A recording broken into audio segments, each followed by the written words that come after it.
All right, what's going on, everybody? It is Wednesday night, 7 p.m. You know what that means? Time to talk some CANES football. Let's see what's going on. Greg, what's going on? Missed way too many days lately.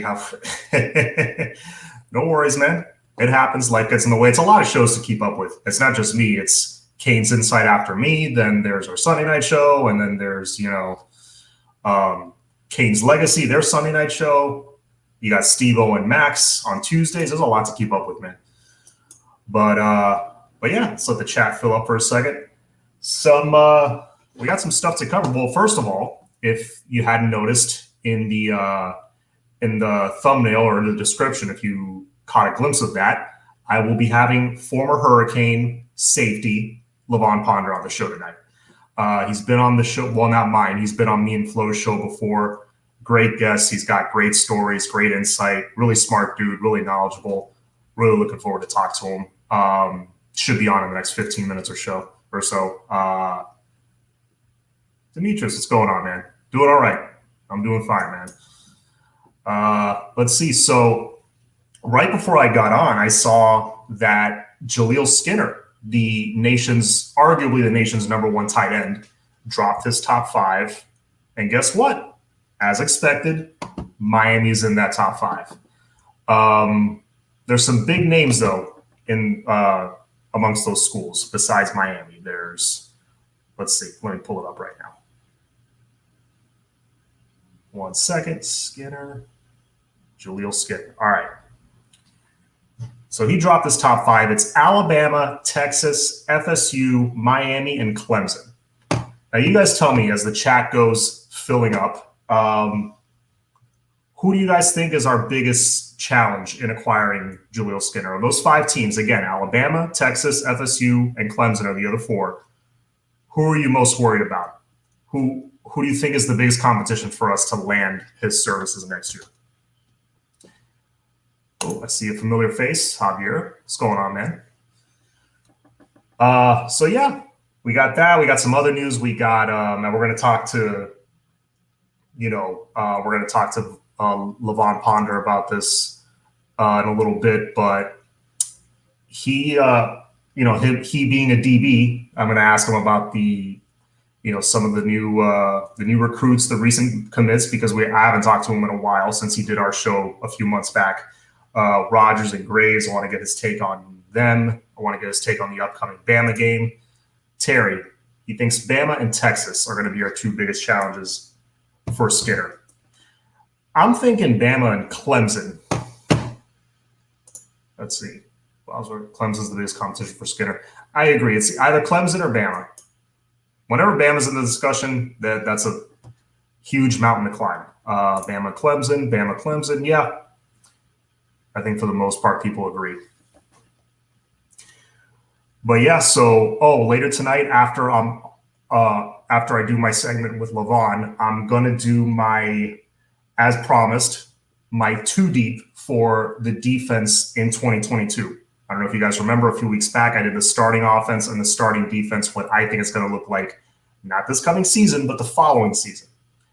I went ahead and added the backups as well for the defense. So hope you guys like that. I'm sure there's going to be a lot of arguments in the chat. I'm sure you're going to think I'm crazy on a couple of them, but it's just my opinion, how I think we're going to look a year and a half from now.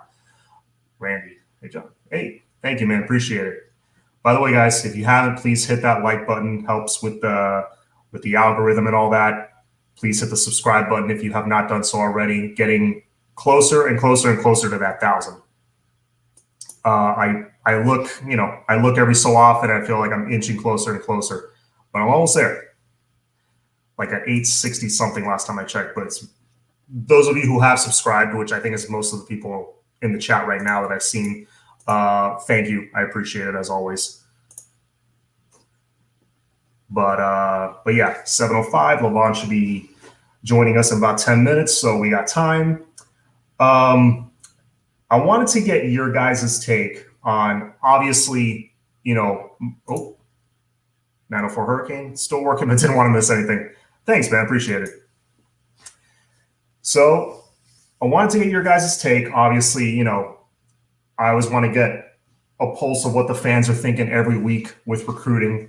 We're still sitting at 4 commits right now, but after the announcement from Graves and from things I'm hearing from a couple of commits that I think we're going to get, I'm feeling a whole lot better. And let's see, John, any recruiting news? Well, I was just saying that. Let's just say that, yes, expect a couple of commits soon. I can't say exactly when. We don't know exactly when. I can't tell you who. That would be not smart of me. As Flo said earlier on his Flow Motion, there are a couple coming in very soon. I would say like in the next couple of weeks. By the end of the month, expect a couple of more commits. We'll probably be sitting at 6, maybe 7. We'll see. Slow and steady was the race. I agree, 100%. Yes, please. Thank you, Demetrius. Hit the like button. Recruiting is nice, but I want some games. I can't wait for the Bama game. Bosworth, we're close, man. I don't know if you've been watching the countdown. It is 51 days, 52 days. Somebody update me. I know Chris from Canes Legacy on his Twitter, he's been updating it. He's been dropping like, basically, I'm sure most of you have seen it, but what he's been doing is he's been dropping every day, like part of the countdown, like the 100 greatest players of all time. And he's getting into the top 50 now. And it's kind of funny when you look at the comments, like it's as they get closer to like the top 20 and the top 10, there's going to be some arguments there. So that should be fun. But yeah, I think it's like 52 days, something like that, until the season starts. So it's around the corner, man. It's a month and a half. I have my son and me subscribe when I get home. I'll both my daughter subscribe. Thank you, man. I appreciate that. John, I heard we slowed on it. Yes, I was going to get to that as well. So basically, in an interview, I think Demetrius Jackson mentioned, or somebody mentioned, that he hadn't talked to anybody from UM in like a week or something. And that maybe things have cooled there. And around the same time, one Justin Metlock announces that he will be announcing his commitment on a certain day. I think it's July 23rd, July 29th, something like that. Help me out with the date. I think it's July 23rd. So those things kind of happening around the same time. Some of us, who like to do detective work on Twitter, we saw the writing on the wall there. So there are rumors, yes, there's rumors. I don't want to say it's for sure. I'm not on the phone with them, so I don't know. But it seems like maybe the interest in Devon Jackson has slowed, which kind of sucks because I would love a freak athlete like that in our linebacker room. But I don't hate Justin Metlock either. I don't think he's the athlete that Devin Jackson is, but I do think he's a very smart, very fundamentally sound linebacker. He reminds me a lot of Corey Flagg, and maybe a more athletic Corey Flagg. So, I'll take that all day. We'll see. So we'll see what happens there. Why would we slow on him? I don't know the whole situation. It just seems, that's the rumor, and it seems like, again, if you read the writing on the wall, that might be what has happened. But, recruiting, I always say this, recruiting is a fluid thing. That's my disclaimer. I could be wrong about this 2 days from now, and you know what? Things heat up with him again. I hope that's the case, but, believe me, I will tell you this coaching staff is very hard at work trying to find those next couple stars at linebacker for the Canes. Believe me, they're working a lot behind the scenes besides the big names like Wesley and Devin. There's a lot of other names that they're looking at, and trust me, they're working hard. They're gonna get the guys that they need. I still think Wesley's gonna be a Cane. I'm gonna remain positive on that. And you get him and a Metlock, I'm good, honestly. Because remember, we play a scheme that plays 2 linebackers. You got to keep that in mind. And Max said this on his show last night. They were on with Mike and Mike McCoy and Steve-O. Sorry, Steve, I blanked on your name for a second. They were on last night. I think it was Max that said, remember, for a 2 linebacker scheme, it's very hard to get 3 linebackers in a class. And he's right. He's got a good point. And on top of that, there's going to be some packages where we have 1 linebacker on the field. So you got to keep that in mind. All right. So I think there's definitely a plan there. David Lake mentioned 5 new recruits that Crystal Ball showing Miami. That should get us to 8 or 9. Yes, sir. Now, I don't know if that's going to get us to 8 or 9 by August 1st, because that's what I'm thinking. I'm thinking like the next couple of weeks, short term. But yes, lots of crystal balls over the weekend that, Miami fans are kind of pumping their chest about on Twitter, and FSU fans were making fun of us, which is funny because FSU was pumping their chest about having one of the best recruiting classes in June. So, typical FSU fans. Yes, but thank you for bringing that up. There are a lot of crystal balls for some stud recruits that are on our radar that could see playing in Coral Gables next year. There's Traquan Fagans that I believe got multiple crystal balls, like 2 or 3 over the weekend or a couple of days ago. And then you got Shamar Stewart with another crystal ball by an FSU writer. So that was cool. And then Wesley Bassane got a crystal ball in Miami's favor with a rating score of like 6 or something, meaning that writer is fairly confident that he's going to be a Cane. So 3 guys that I'm fairly confident will be Canes, and it's good to see the crystal balls start falling their way. Again, I don't think those predictions are end-all be-all because things can change, but they've been pretty on the money lately, I will admit. So it's a good sign at least. It's good, John. What's up, Main Event? How you doing? Main Event, I don't think I've seen you on – if I've seen you on my chat, it probably was a while ago. I don't think it was recent, but welcome if you're a newcomer. Jonathan Tavora, FSU fans love being on everything Cane-related, not catch me. Exactly. I agree. I'm the same way. I'm never on any FSU streams. I'm never on – well, I'll admit, I did tune into Mark Rogers when he had the FSU guys after we destroyed them by 40-something points last year. I did listen to that show. That was wonderful. Besides that, I do not go out of my way to listen to any FSU content, honestly. I have too much to follow with this. And, we are living rent-free in their heads for sure. If I could put my 2 cents in. Be great getting Jones. You mean Marvin Jones Jr.? Yeah, that'd be amazing. If you can get him and Shamar, oof. Oh, forget it. That'd be insane. Larry Bluestein a couple months back said that he might be the best, not just the best pass rusher. I think he said he's the best player overall in the state of Florida. And if you've seen his tape, if you've seen his 7-on-7, his camps, him running drills and stuff and all the in-game stuff, yeah, Marvin Jones is absolutely filthy. We have made some headway with him, I think, since Paradise Camp, but I think there's a long way to go with a guy like that. I don't expect him to come here, but you never know. We've made a little progress. John, feeling good about Fagans? All I will say is yes. I am feeling good about Fagans. And we'll leave it at that. No-blooded. Some Miami fans pumping their chest last year around this time because your recruiting class was already locked up in August. Our recruiting class was locked up in August. Okay. 10 recruits by August 1st would be great heading into the Bama game.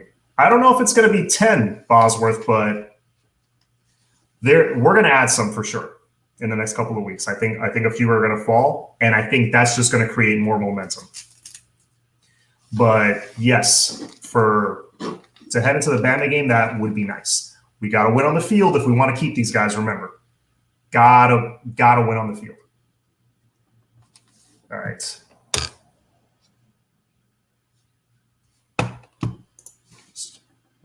Cane Juice, let's go. John Sabor, we just got to win. Absolutely, man. I've been saying it. 10-win season lands us an excellent class. Crystal balls I forgot about. Thank you. For Nicole and Philette Carswell as well. I almost forgot about those two. So Nicole and Philette Carswell are 2 3-star recruits that, because they're 3-star recruits, maybe they're not getting the national attention. But keep in mind, Philette Carswell, nicknamed Flip, he just really started getting into sports in high school.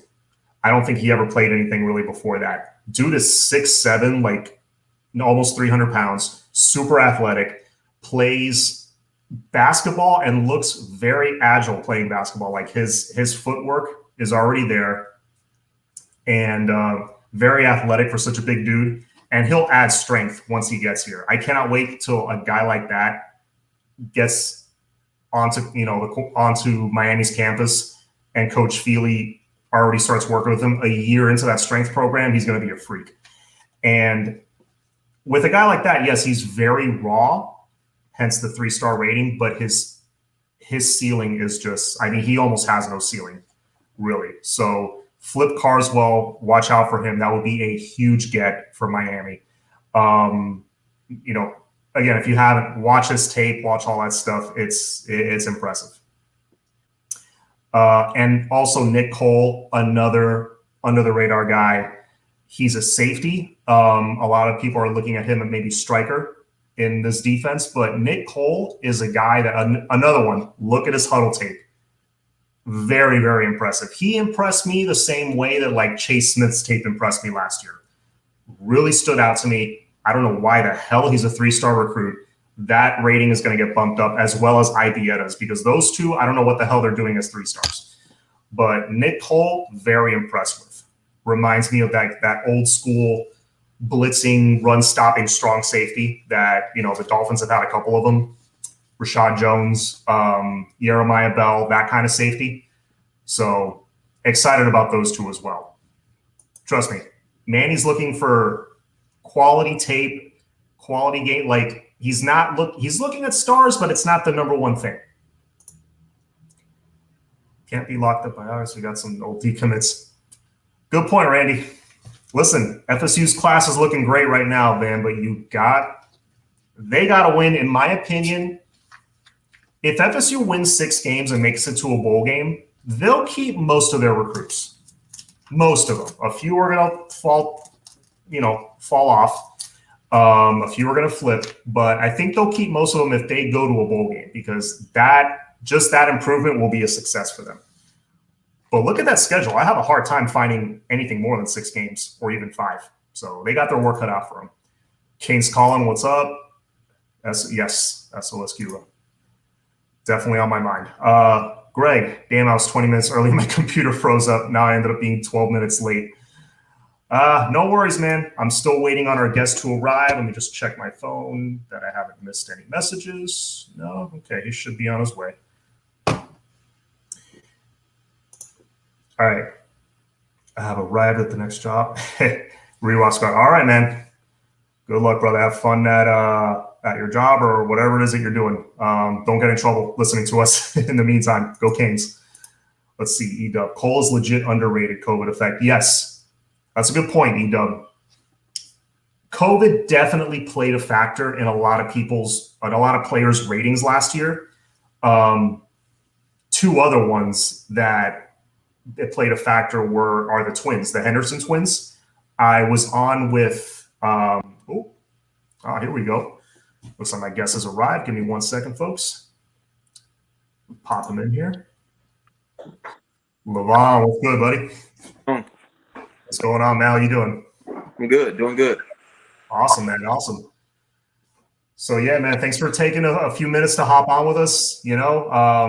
I don't know if you remember a while back, you were on me and Flo's Sunday night show. So, you had some great insights. So I wanted to have you back on at some point. So, talk some, first of all, talk about some of these recruits that have been coming in lately. I don't know how closely you follow the recruiting and all that stuff, but Miami got commitments from Kamari Rogers and Chris Graves. Yeah.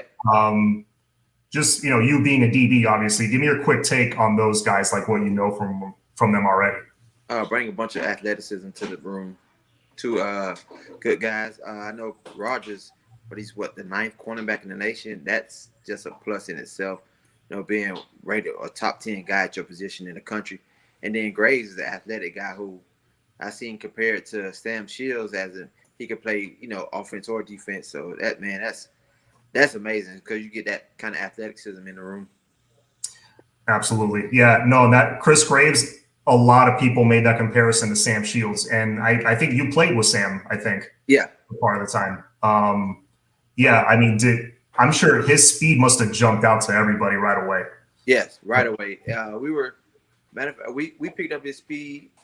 We were running 40s during the spring, and his clock time came in at 4:21. I want to say. I was like, Swayze, you sure that's right? He was like, 4:21. I say, whoa. I say, man, he moving. He ran 4:21 and like 4:23 the next time. So it's like legit 4:2. Damn. No, and I'm sure the transition from receiver to corner can't be easy. No, it isn't.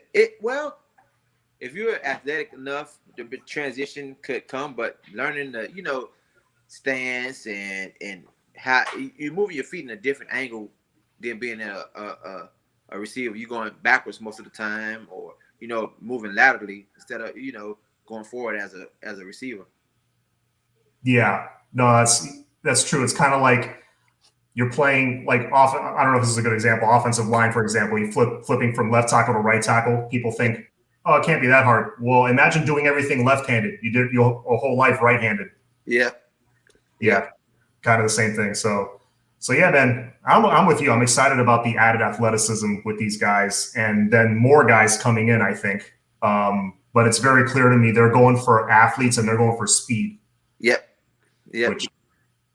That's the new thing. All these receivers now are coming in bigger, faster, and stronger. So it's like now you got to get the athlete now who can run with them, who can jump with them, who can also catch the ball with them also. Exactly. Yeah, just playmakers, pure playmakers. Yeah. Yeah. So to switch gears really quick, I wanted to get your thoughts on since the Bama game is coming up. I think it's like 52 or 53 days away, which is crazy. The season's like about to start. Back in 2005, when you were a sophomore, if I'm not mistaken, you guys went up to Vatech when Vatech was like number 2 or number 3, undefeated. Marcus Vick was a Heisman Trophy candidate. You guys went into a similar situation like what they're going to go into now, facing number 1 or number 2 team in the nation. Underdogs, obviously. Let me ask you, if you can remember back then, what was the vibe of the team going into that week? Because I've always been curious about that. Was it just like calm, like, oh, it's just another game, business, or is it like were you guys hitting a little harder in practice? Was there like a sense of urgency? It was a sense of urgency. Do you remember I think it was the 83 Canes when they had the Army fatigues on? Yeah. We were in that mentality. Like we were going to war. It was, it was Vatech. They had beat us the year before, 2004. They had beat us in the Orange Bowl. So it was payback, and they were number 3, I think 2 or 3 at the time. Marcus Vick was a Heisman Trophy candidate, and they were rolling. And the guys were just ready. We had, I think 4 or 5 first rounders on that team that were ready to go. Yeah. No, I mean, you guys shut them down on defense completely. I remember, like from the get-go. Yeah. Yeah. So it was definitely a more intense approach. It wasn't just like another game. More intense approach than just another game. We knew Florida State is our rival, but VTech is like our other rivalry. Because VTech followed us over from the Big East, and it just was a rivalry ever since. Absolutely. Yeah, no, and I remember 2 years before, the year before was that heartbreaker in the Orange Bowl, which was for the ACC title. A lot of people forget.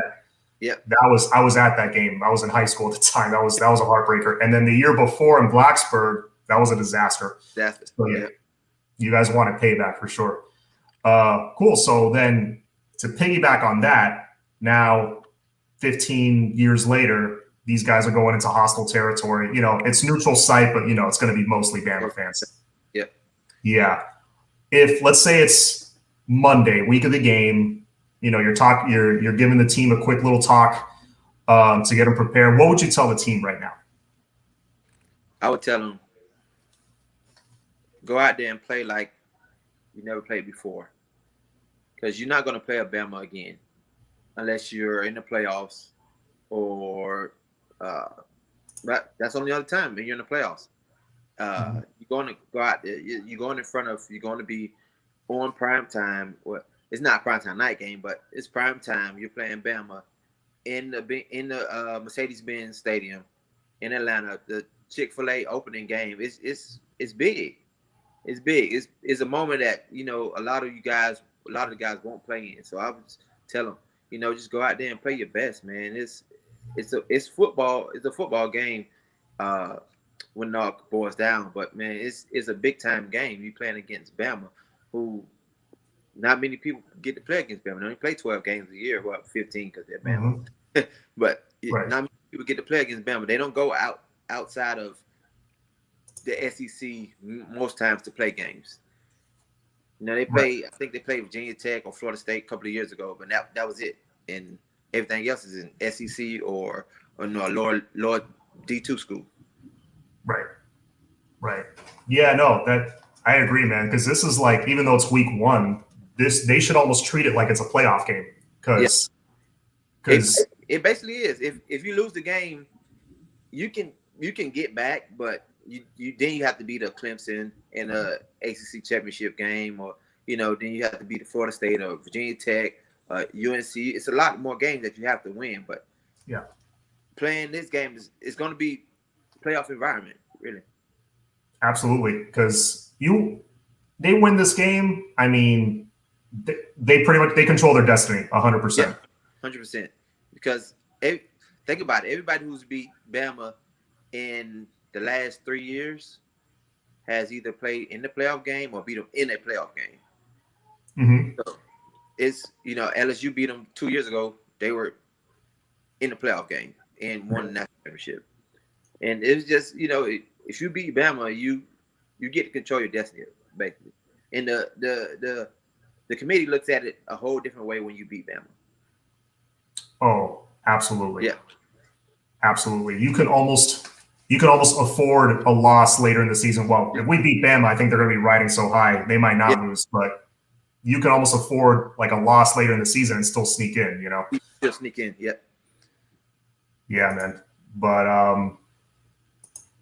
just looking at the other comments, but cool, man. So looking at this game, where do you think Miami, I guess, can attack Alabama? Should it be more of a control the clock kind of thing? Should they do kind of like what Ole Miss did, just like quick passes and just like don't let up the whole game?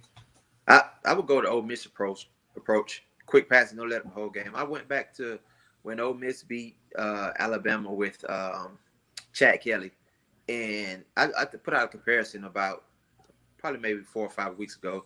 His stats that he had when they beat him, and his stats when he had when they lost. And people were like, oh, if King does this, and we may be in the game. I was like, Chad Kelly did those stats and won the game against Alabama.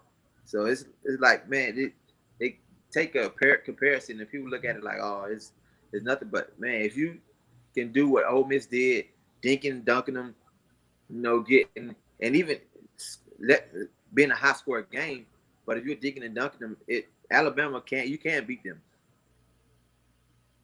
Oh, if you're consistently moving the chains, obviously you got to execute. I think drops will kill you in this game. You got to catch the ball. Very much so. You have to play almost a perfect execution game.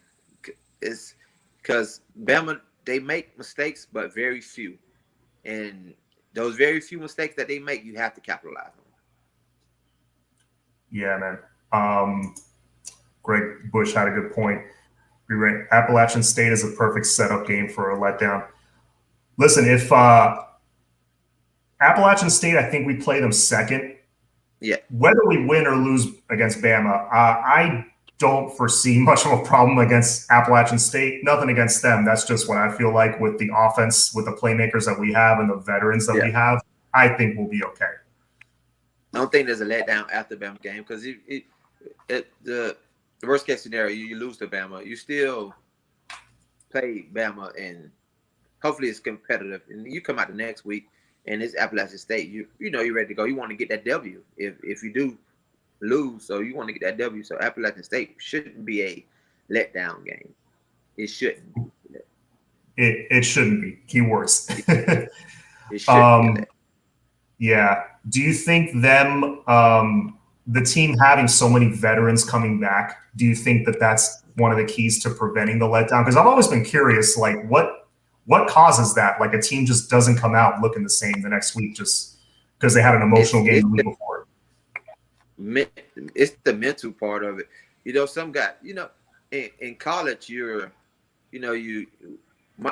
would take back my schedule. It was 7 o'clock workouts, 8 o'clock class, 8 o'clock to maybe 12, 1:30 class, then meetings, then practice. It can wear down on you throughout the week. It's just a mental thing, man. You just got to be mentally prepared for everything during the week in order to, come out and prepare. When you have veteran guys are, they're used to it. You can let the young guys know, hey, yeah, man, prepare this way. Go get in the weight room or go get in the training room. Get you some ice here. Say hydrate here, there. That way, veteran guys are how can I say it? They're a catalyst in you being a good team. Yeah. Gotcha. Cool, man. Well, listen, I don't want to keep you too long. I just want to ask you one more question real quick. So in this game coming up, who do you think on defense could end up standing out and having a big game against Bama? Maybe someone who might even surprise us. Corey Flagg. You think Corey Flagg? Okay. Yeah, he's a guy who I liked when I saw him back in high school. He was a tough-nosed linebacker. Stick his nose in there. Smart guy. I think he would stick out because you have to stop Bama's run. No matter. They had a Heisman Trophy winning receiver, but if you didn't stop that run, it's over for you. Because Bama's been a team. Everybody think that they pass the ball a lot, but they run the ball 50-50 almost. And if you don't stop that run, you'll be in a hole. You'll be down 35-0 before you look up at the clock. Yeah. I don't know if you remember. It was like 2012, 2013. They played Notre Dame in the national title game here, and it was that Manti Te'o team that Notre Dame had. And I remember getting home from somewhere. I turned it on, and it was 21-0. The game had just started. Trent Richardson had I think Trent Richardson ran off for 100-something yards that game, and he just went off on them, and it was like, oh man, it was over. I know it was over before it started. Yeah, no, I turning it on. It's like 21-0, and they're about to score again. So yeah, man. No, I agree, man. I think stopping the run and just even if we got to dink and dunk them, do whatever you can. You just get those first downs to keep their defense on the field. Keep their defense on the field because they have a lot of. Everybody wants to say, "Hey, Bama always reloads. They don't, they don't restock. They reload." I'm like, man, you still got to reload. You learn a whole new offense on the side of Bama. You've heard a whole new offense. And where Bill O'Brien coming from the NFL, the terminology may be a whole lot different from what they learned last year. So it's going to be a big curve for them. And if Miami could stick in that curve, and they could probably pull out a W. Mm-hmm. Well, your mouth to God's ears. Hopefully that's what happens. But listen, man. Again, don't want to keep you too long. I know you got the family there, but I appreciate you taking a few minutes to hop on with us and talk some Canes and, talk a little recruiting. And, you're welcome to hop back on whenever you want, man. All right, no problem. Thank you. All right, man. Take it easy. All right. There you have it. That was Lovon Ponder, former Hurricane, played from 04 to 07, I think. But, always good to talk to him. He always has good insights. Actually, no. Oh, you're the boss. Okay, cool. Must win, beat Bama. Sky's the limit. Okay, gotcha. If we somehow beat Bama, run the coastal, we would still lose to Clemson. Hate to say it, but they own us. Damn, I wish I would have asked Lovon this one. I didn't see it. You know what, Jonathan? I think no matter what happens in the Bama game, because we faced Clemson a few times in recent years, I think now this would be, if we play them again this year, it would be the fourth time since 2015.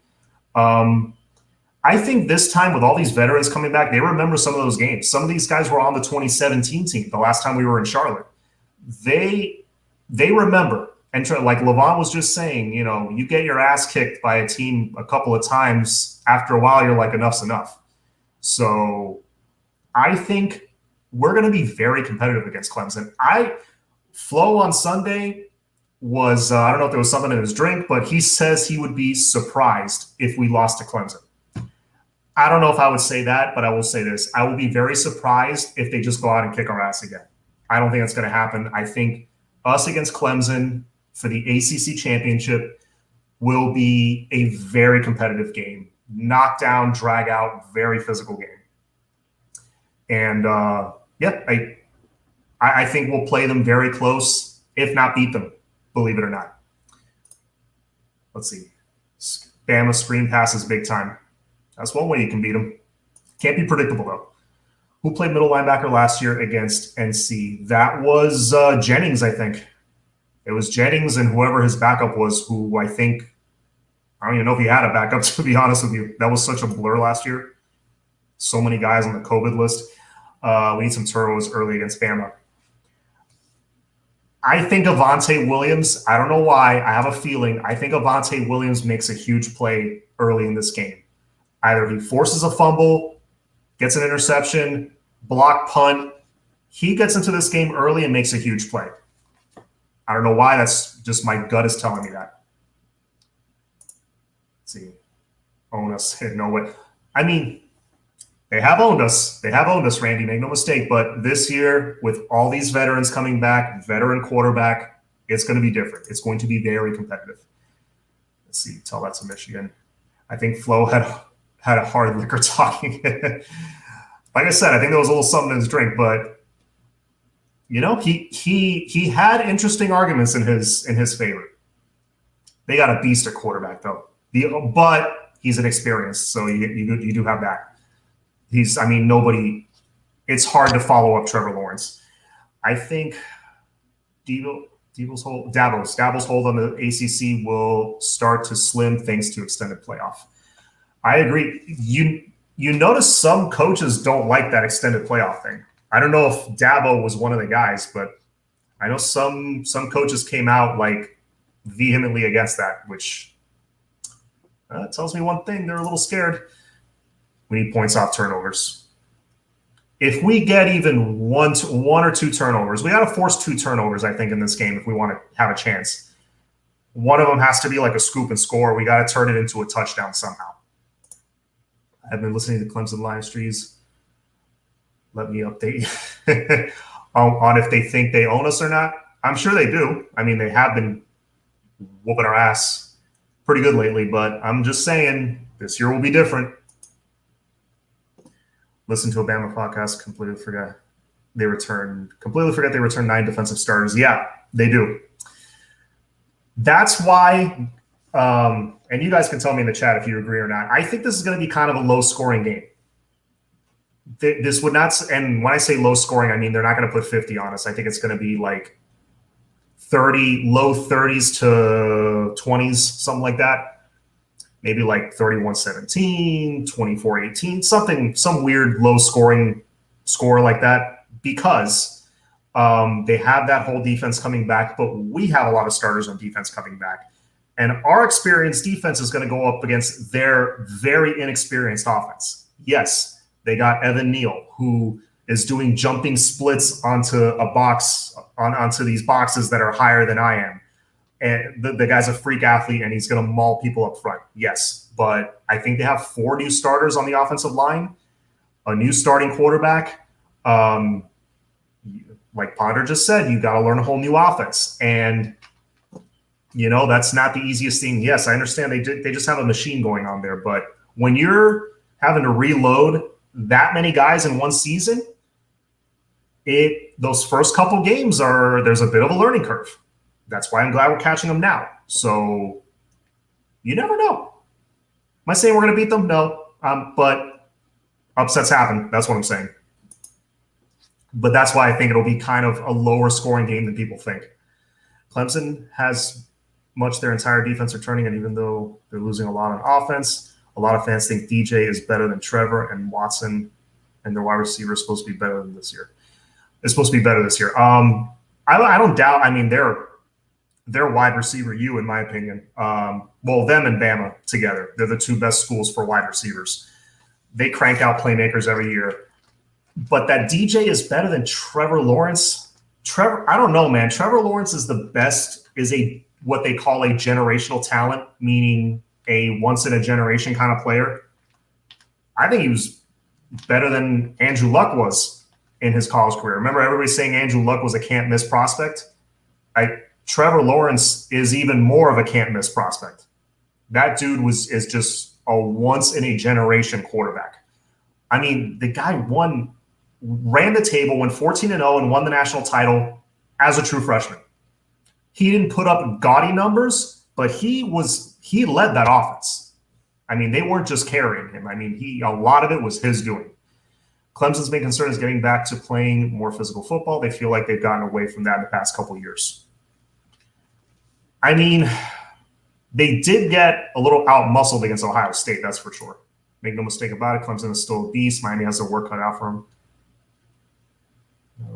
I'm not sure about this year, but next year we should be looking good. I'm telling you, man, I think this year we will give them a very competitive game. Very competitive game. Miami needs a pick six and then a fumble recovery. Turnovers back-to-back series, jump on them early. That's how we see Miami winning this game.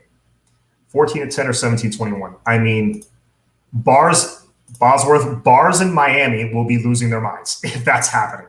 If that's the first half that we get. Good Lord. DJ's 6'4", 250, just as accurate, has a better deep ball. That's what they're saying. Yeah, I know they always love to say that about a great prospect and that another prospect coming behind him, oh, this guy's even better. That's kind of 50-50. I mean, for that to happen is extremely hard and extremely rare. That's all I'm saying. I'm sure he's great. He's going to be a monster, probably more in his second year as the starter. This year, he may have some growing pains. They're comparing him to Cam Newton. Could throw the ball better. DJ, who returns? Sorry, reading the wrong thing. John, who returns kickoffs? All right.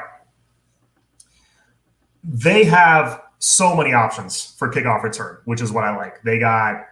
Let's start with the guy that I think ultimately, maybe by the end of the season, will be the kickoff returner, and that's Malik Curtis. That is an incoming freshman who he's a 3-star wide receiver / corner. Well, he's listed as a corner, but he's an athlete, really. They just need to get the ball in his hands. Lightning fast. I mean, reminds me a lot of Travis Benjamin, just physically and, with the dreads and everything. He even looks like him. Runs like him. Reminds me a lot of Travis Benjamin. If he can be that special teams playmaker for us, that would be huge, because we haven't had a kick returner like him since. DJ Dallas was a nice punt returner. Didn't quite have the explosive speed to be a kickoff returner, but he was a nice punt returner. But really, since we had there was one year we had the combination of Travis Benjamin and Lamar Miller. I don't know if you guys remember that. They accounted for most of our offense against Ohio State in 2010. And that was a lethal combo. I want to get back to that. And we have the guys on the team to get back to that. It's just they got to catch the ball. They got to be reliable, or else they're going to get pulled for a bigger, slower guy that might, he's reliable catching the ball. Not saying KJ was slow, but KJ Osborne. He's not housing any kickoffs, but they knew he was going to catch the ball. That was the problem. Perfect. Love Curtis. I think that's the future guy.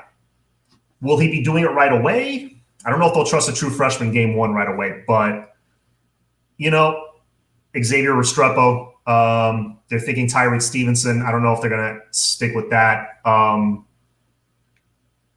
Let me think. They got some corners. Avonte, well, I don't know if I want to risk Avonte Williams, but he's a good kick returner. I don't know if you've seen his tape. Half his huddle is him returning kickoffs for touchdowns. You got a couple. Rooster. Rooster would be a great one. X and Rooster would be a nice combo. I'd be good with that. Let's see. Last thing I'm going to say is don't forget he hung 459 yards on Notre Dame. Yeah, listen, man. The guy is good. I'm just saying Trevor Lawrence was a generational talent. Maybe this guy is too. Maybe I'm wrong. But it's a new starter. And, we'll be catching him less experience. Rambo? Well, let me let Randy answer that. No starters. I agree. I don't think it should be a starter. I think it should be more of a backup or, one of the really, really, really fast freshmen. I know I'm talking about the greatest of all time, but Devin Hester, he was a redshirt freshman when he returned kicks in 03. Before that, 02, you had Roscoe Parrish. Roscoe Parrish was either a redshirt or a true freshman returning kicks. So I don't mind putting a young guy back there. Are these coaches going to trust a young guy back there? Notre Dame is a joke. They weren't last year, man, but I think they lost a lot of those guys. All right, guys, we got 15 more minutes. Before I forget, I wanted to show you guys what my lineup for 2022 on defense is going to look like, including the backups. Remember a few weeks ago I did the starters? Now I got the 2 deep. So give me 1 second. Let me share my screen here. Share screen. Bam. All right, so here we go. So remember this a few weeks ago. Those starters, I mean, that's a pretty athletic defense right there. I think that's what it's going to look like a year and a half from now. I would be very happy with that. But what about the depth? Who's going to be behind them? Good question. And boom. That's how I see it. So let's start here at safety. You got, I believe, Cam Kinchens because, yes, I know James Williams is a freak, but I think Cam Kinchens is one of the smartest players probably on the entire defense. He's very mature, and I think he's going to be the starting safety in 2022 at free safety. Behind him, I think you have Williams starting at striker, but then maybe roaming as kind of a backup, like a Swiss Army knife kind of guy when a guy needs a break. They're going to need to find a way to get him on the field. Strong safety, of course, Tay. He's going to start. The second he starts, they're not going to be able to pull him off the field. His backup, Nicole. Yes, I think he's going to be a cane. That's my prediction. And I would love to see him backing up Avonte Williams. That is some nice depth right there. And then behind them, you got Brian Balaam, you got Keyshawn Washington, you got guys that are still going to be around. So that's how I see that playing out. Middle linebacker, Corey Flagg, I think will still be starting. Maybe Deshaun Troutman behind him. Weak side linebacker, you got Chase Smith, but behind him, you got our boy, Wesley Bassane. Now, because this couldn't fit with all the words here, Wesley Bassane, I totally see him kind of like James Williams floating around between middle and weak side. Maybe even he leapfrogs Corey Flagg as the middle. I don't know. I just know that Wesley, Chase, and Flagg, those 3 linebackers are going to be getting a lot of snaps, a lot of rotation, which is good. Striker, still James Williams, but I got Keontre behind him. Corner, I got to Corey Couch and Isaiah Dunson. That's what my brain is telling me is going to happen next year. And then behind them, Kamari Rogers, Marcus Clark. And on the defensive line, you got Jafari Harvey, Shamar Stewart on the ends. You got Cam Williams and Jabari Ishmael backing them up. And then at defensive tackle, very excited about this combo. You got Leonard Taylor, Jared Harrison Hunt. You got Elijah Roberts behind him, Alan Hay behind him. So yeah, tell me what you think about that. That's how I see it playing out a year from now. And Flo keeps telling me, John, we have 2022 is the natty year. We have enough talent and enough depth that we can make a run at it. And looking at this defense right now, the way I see it playing out, I could see that. I could see that. I don't know about you guys, but anyway, just wanted to share that with you. That was something I was fiddling around with. Good seeing. I think he means the Seminoles. Hopefully Notre Dame beats the – yep, they will. Don't worry. I do not see FSU winning that game. I'm not afraid of DJ. We have King. There you go. A little confidence. Remember, we got the veteran. They don't. Play freshman. Yeah. I hope there's a couple freshmen they play. Only time I'm rooting for Notre Dame. Let's see. Cam, the A coach, main event. I wish there was a way they could both lose at the same time. Yeah, it's one of those games. If you have the balls to put Pope on kickoff, you can put a freshman back there. That is an excellent point. If you're going to put Pope back there multiple times where he's bobbling it, yes. Put a true freshman out there that's just, like Sam Shields back in the day running a 4-2-1. Whoever that guy is on this team, put him back there. If he's not catching the ball, he'll figure it out. Let's see. Is West better suited for weak side or middle linebacker? Honestly, he's so good and so balanced at everything. He's a good tackler, good speed, good sideline to sideline. He's smart. He could play either. Probably will end up – he'll probably play weak side at least his first couple of seasons because, look, I've said it before. I am a Corey Flagg fan. I think he's going to do all right here. I don't think he's going to be a superstar in Miami, but he's very smart, very reliable. I think he's just going to be a very solid dude, like a Tavares Gooden type of linebacker. Like, I don't know if this is a good example. Rocky McIntosh. He got drafted, went to the NFL, but he wasn't Vilma, he wasn't Dan Morgan, but he was just solid. He did his job.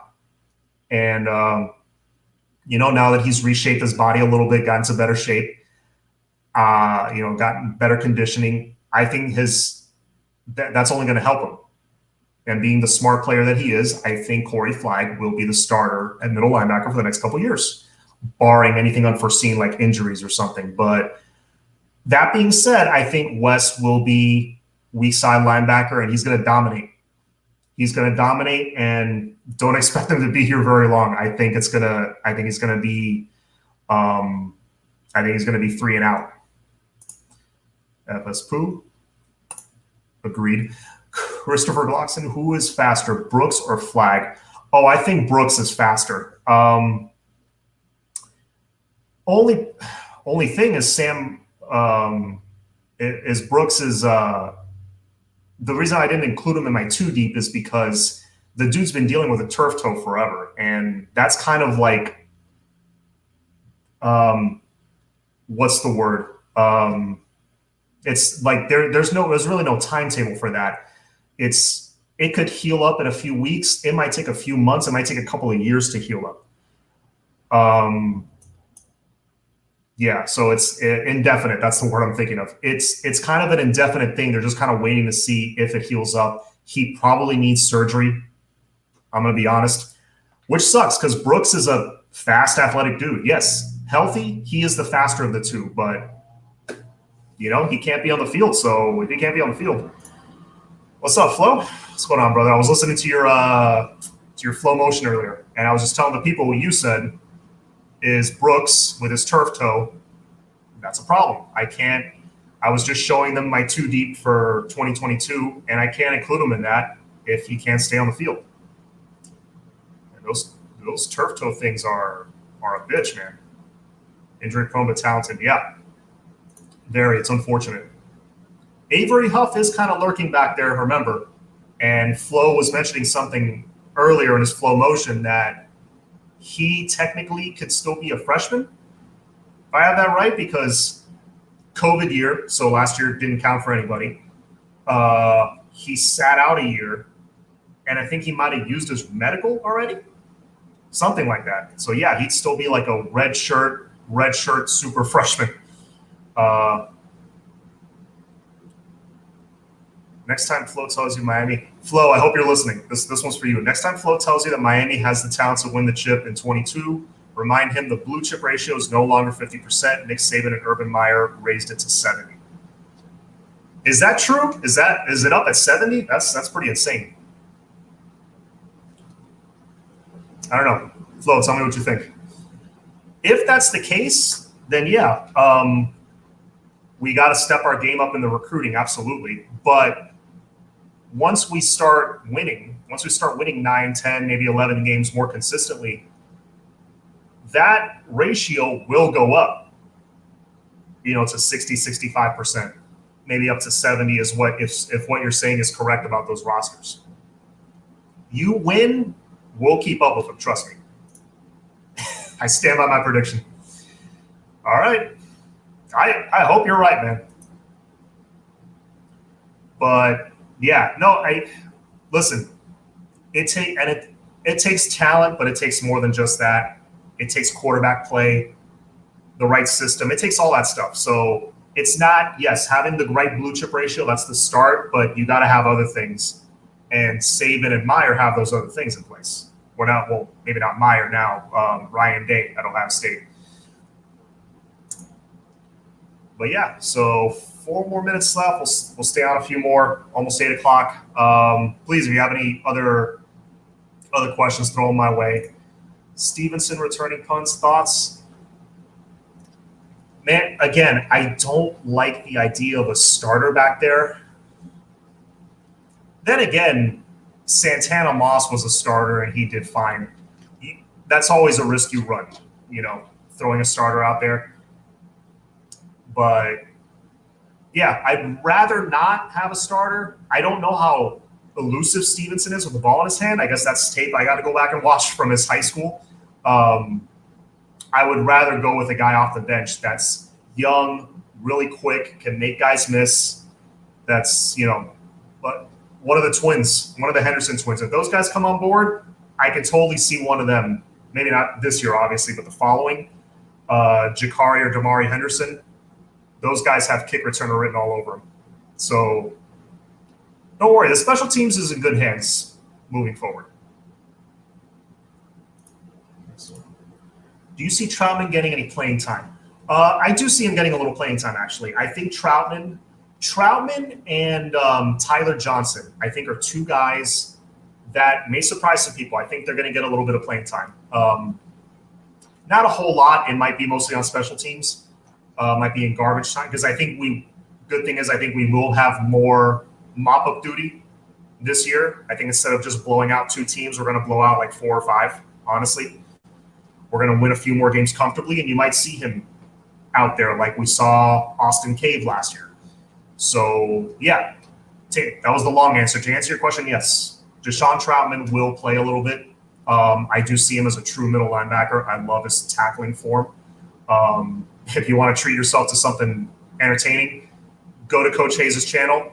And from a few months back, he reviewed Deshaun Troutman's highlight tape from high school.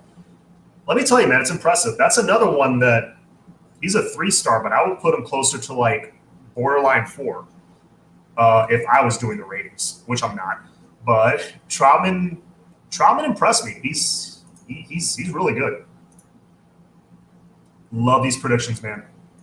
Put them out in the universe. E-Dub Kane, John, what do you see as Roosters' impact this year? Everyone mentions Cam and Chaney. Roosters' impact is going to be huge, man. Because let's think about this. First of all, Chaney is going to might have an injury shortened year because, he might miss the first couple of games of the season because of a shoulder injury. Then he comes back and that shoulder injury, might get re-aggravated. We don't know. I hope that doesn't happen because Chaney's my favorite running back on the team right now, and I think he's the most talented and the biggest playmaker. But you may very well not be able to see Don Chaney much this year because of his injury. That could happen. That's a possibility. So, yes, I do see Rooster having an impact in this lineup and on special teams maybe as well, because you all saw what he could do a little bit in the FSU game, a little bit against UAB, a little bit against Louisville. dude's nasty. There's a reason we plucked him away from FSU, man. There's a reason. The guy is a playmaker. Trust me. He's the future of this running back room. Chaney seems like glass. Love him. I hope not, man. I hope he gets that shoulder nice and strong and solid and doesn't get hurt again. Chaney looks ready for a breakout season. Hope so. Anyone seen Ed Reed? I think he's mostly around the team during the season, Bosworth. I don't think he's around much during the offseason. Maybe as fall practice gets going, you'll hear about him being around the team a little more. But Bubba Bolden was on with Coach Coop on his channel, and he was talking about how Ed Reed's around. He talks to us. He gives us insight. We talk to him regularly. So even if he might not be there physically at practice, he talks to the players during the offseason for sure. He has to. Do you see our older guys improve with the new coaching staff? All I hear is new recruits getting on the field, but I love for our older players to ball out. I think that's going to take – spring was a little too early to see that, in my opinion. Although I was hearing about a lot of improvement from DJ Ivy, for example. I was seeing some improvement with Isaiah Dunson. That's why I think by next year he's going to be a starter. I think specifically in the secondary and on the D-line, I think because of who we have as the position coaches there now, we're going to see some improvement from the guys going into their second year or going into their third year. I hope we see some considerable improvement from Ivy and Blades, because I would love to have some experience and some just a couple of shutdown corners, somebody other than Tyreek that can be on the other side and just lock down the two receivers so our front seven can get to work. So, I am hearing. Well, I'm hearing some positive things from some of the veterans, from a few of them. But I think by the time they get through summer and get through fall, I think you'll see some improvement from certain guys.